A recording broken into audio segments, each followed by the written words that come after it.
बिस्मिल्लाहिर्रहमानिर्रहीम। अस्सलाम वालेकुम स्टूडेंट्स, उम्मीद है आप लोग ठीक होंगे और खैरियत से होंगे।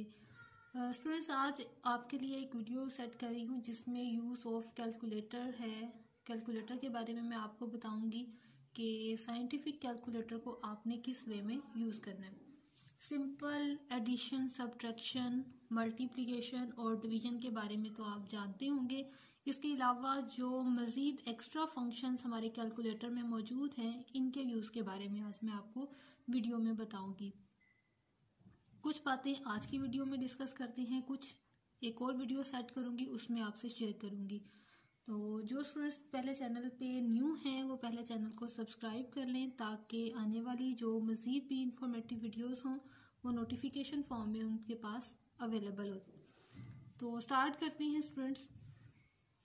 सबसे पहले हम सॉल्व करना देखते हैं कि कैलकुलेटर में स्क्वायर को किस वे में सॉल्व करना है। लेट्स सपोज मुझे स्क्वायर फाइंड करना है 42 का, तो ये मैंने 42 लिखा और इसके बाद ये देखें हमारे पास कैलकुलेटर में स्क्वायर का एक बटन है। आपने इसको प्रेस करना है। नोट करेंगे ऊपर स्क्वायर आ गया, 42 के ऊपर स्क्वायर आ गया। इसके बाद आपने इक्वलिटी का साइन प्रेस कर देना है। That's the answer of 42 square.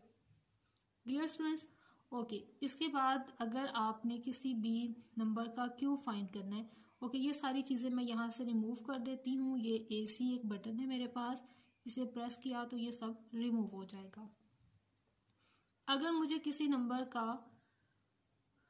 Cube find करना है तो लेट्स सपोज मुझे 21 का क्यूब चाहिए, तो मैंने 21 लिखा और ये क्यूब का बटन है, राइट। इसे मैंने ये प्रेस किया, 21 के ऊपर क्यूब आ गया। ओके स्टूडेंट्स, ये जो बटन है ना, हो सकता है आपके थोड़े से आगे पीछे हों, ठीक है। आप सर्च कीजिएगा, ये बटन आपको अपने कैलकुलेटर पे भी इजीली मिल जाएंगे। ओके, ये 21 क्यूब लिखा और ये is equal to, that's the answer of 21 cube. और ये मैंने सब कुछ बैक कर दिया।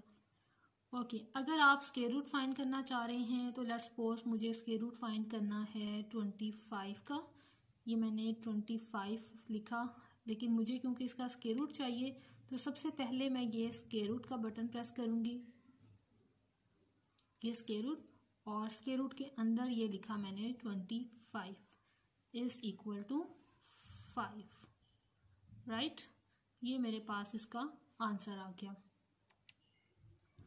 इसी तरह अगर मुझे कोई डेसिमल वाला नंबर है, पॉइंट वाला नंबर है और मुझे स्क्वायर रूट फाइंड करना है, तो ये मैंने स्क्वायर रूट प्रेस किया और लेट्स सपोज पॉइंट फाइंड करना है मुझे 4 पॉइंट, ये पॉइंट आ गया हमारे पास, और 5 मुझे स्क्वायर रूट फाइंड करना है 4.5 का, तो ये मेरे पास इज इक्वल टू आ गया इसका आंसर, राइट।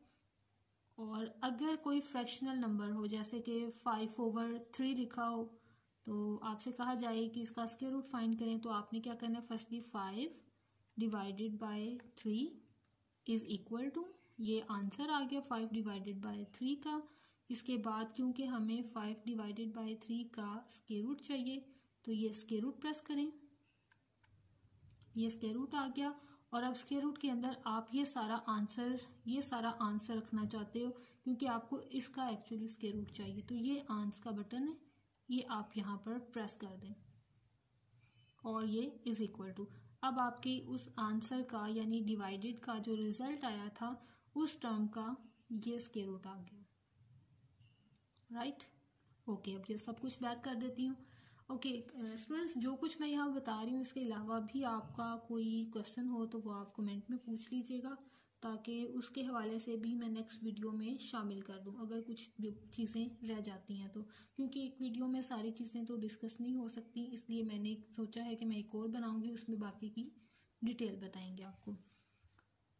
ओके, अगर किसी पॉइंट का या किसी नंबर का आपने इन्वर्स फाइंड करना है, लेट्स सपोज मुझे 9 इन्वर्स चाहिए, तो ये मैंने 9 प्रेस किया और ये मेरे पास इन्वर्स का बटन है, ये मैंने इसको प्रेस कर दिया और ये इज इक्वल टू, और ये आंसर आ गया इसका पॉइंट्स में, राइट।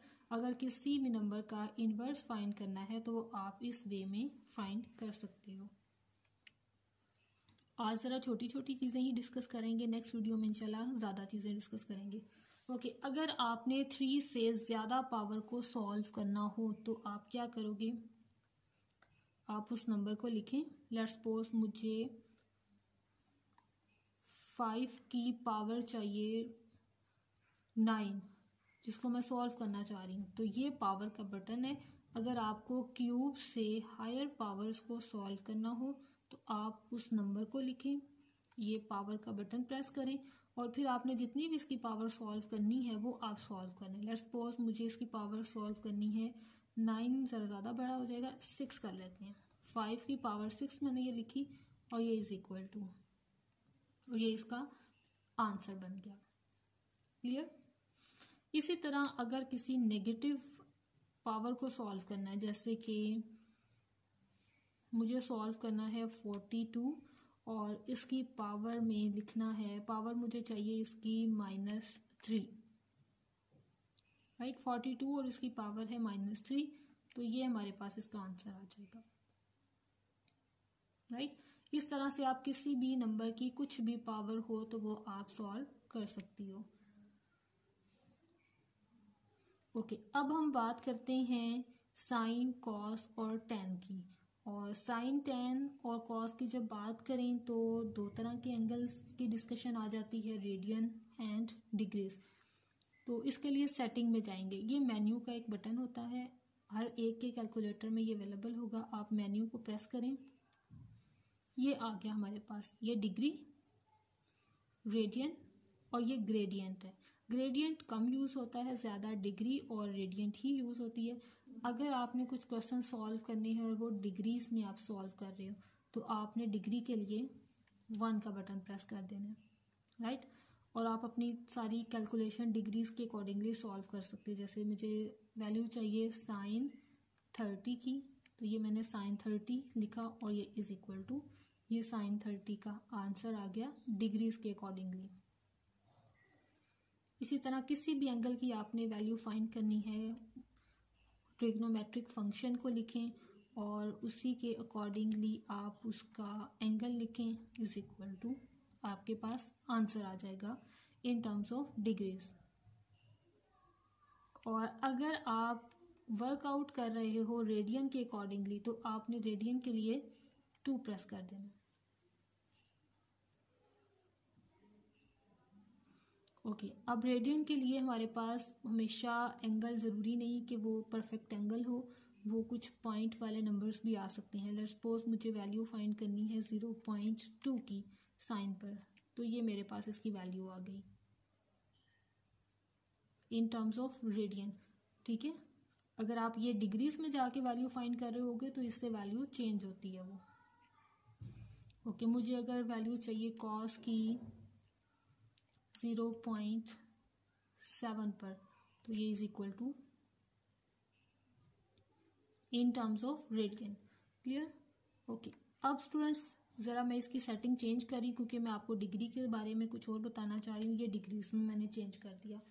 ओके, अब हम फाइंड करेंगे इन्हीं 3 ट्रिग्नोमेट्रिक फंक्शंस के इन्वर्सेस। तो इन्वर्स फंक्शन में आपने कैलकुलेटर से किस तरह वैल्यू फाइंड करनी है, ये आपके पास एक बटन है शिफ्ट, ये शिफ्ट इसके ऊपर लिखा होगा, राइट। शिफ्ट के बाद आपने पहले तो शिफ्ट प्रेस कर लें, उसके बाद जिस भी ट्रिग्नोमेट्रिक का इन्वर्स आपने फाइंड करना है आप वो फाइंड कर लें, वो लिख लें, पुट कर लें। क्या मैंने किया, शिफ्ट और ट्रिग्नोमेट्रिक फंक्शन। इसके बाद अब आप जो भी वैल्यू, जिसकी भी वैल्यू आपने इन्वर्स में फाइंड करनी है वो पुट कर लें। 0.5 let's suppose, sine inverse 0.5 is equal to, और ये मेरे पास वैल्यू आ गई इसकी 30। और अगर ये आंसर जो 30 आया है इसको डायरेक्टली डिग्री में चेंज करना है तो ये आपके पास एक बटन है डिग्रीज का, राइट। ये डिग्री का बटन है, आप इसको प्रेस करोगे तो ये आपका आंसर डिग्री में कन्वर्ट हो जाएगा। इसी तरह कुछ और वैल्यू फाइंड करते हैं, शिफ्ट कॉस 0.42 समथिंग, ये मेरे पास वैल्यू है जिसकी मैंने फाइंड करना है, एंगल इज इक्वल टू, और इसके बाद ये मैंने डिग्री प्रेस कर दी। तो ये देखें पॉइंट से ये आंसर डिग्री में आ गया। जब भी साइन इनवर्स, कॉज इनवर्स या टेन इनवर्स का आंसर देना हो तो वो हमेशा डिग्रीज में देते हैं, और वो आपने इसी तरह वर्कआउट करते हुए डिग्री को सॉल्व करके ही आंसर देना है, राइट। ओके, ये बात भी होगी। अब बात करते हैं लॉग की। ये लॉग का बटन है, आपने लॉग प्रेस करना है, उसके बाद जिस नंबर का भी लॉग फाइंड करना है वो नंबर लिखें और इज इक्वल टू, और ये आपके पास आंसर आ जाएगा। क्लियर। ये मैंने बैक कर दिया सारा डाटा।